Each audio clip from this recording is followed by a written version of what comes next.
salah seorang yang dimuliakan oleh Allah Subhanahu wa taala. Al-Imam Hasan Al-Basri ini pernah didatangi oleh salah seorang ibu. Si ibu tadi baru kehilangan anak wanitanya, seorang putri yang wafat. Datang kepada Hasan Al-Basri, "Ya Syekh, saya punya anak wanita masih muda, belum menikah, meninggal dunia. Dan hari ini saya sangat rindu dengan anak saya. Tolong berikan saya amalan, bacaan, dan doakan paling tidak saya bisa mimpi berjumpa dengan anak saya." Karena kita dengan orang yang sudah wafat gak bisa berjumpa kecuali dalam keadaan mimpi.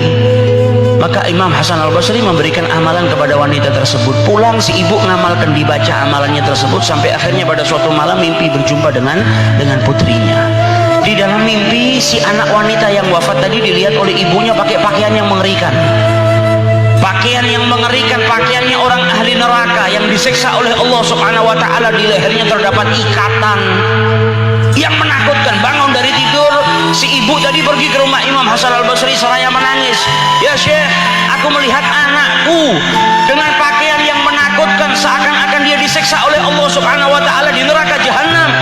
Al-Imam Hasan Al-Basri ini orang yang hatinya sangat riqqah, hatinya lembut, ketakutannya kepada Allah luar biasa, sampai orang yang duduk dekatnya itu tertular memiliki rasa takut kepada Allah taala. Jadi Imam Hasan Al-Basri ketika mendengar kisah dari seorang ibu tadi, seorang anak yang diletakkan di dalam nerakanya Allah, disiksa oleh Allah Subhanahu wa taala, langsung jatuh pingsan karena takut akan siksanya Allah Subhanahu wa taala. Nah, ini Syekh Hasan Al-Basri ketika pingsan, rupanya dia juga mimpi berjumpa dengan seorang wanita. Tapi yang dijumpai berbeda, wanita dengan pakaian seorang ratu.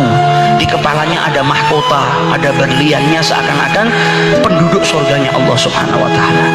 Maka ditanya oleh Hasan Al-Basri, "Engkau ini siapa?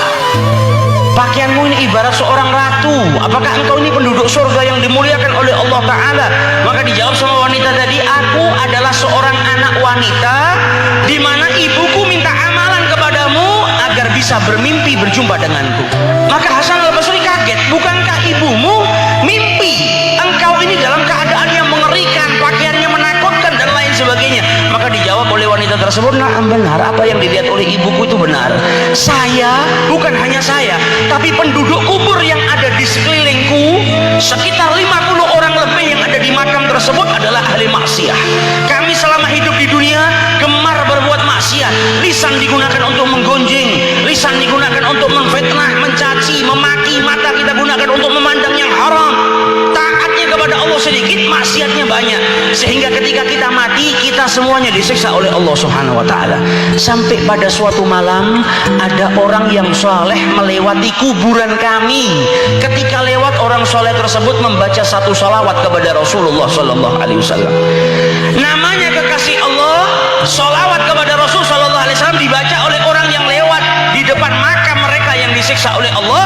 Berkat namanya Nabi Muhammad, berkat salawat kepada Rasul Sallallahu Alaihi Wasallam, maka kami mendengar seruan dari langit Allah yang menyeru, "Angkatlah azab penduduk kubur ini berkat satu salawat yang dipanjatkan oleh orang yang lewat." Satu salawat yang dibaca oleh orang yang melintas tempat tersebut bisa memberikan syafaat kepada 50 orang yang di makam yang disiksa oleh Allah Subhanahu wa taala.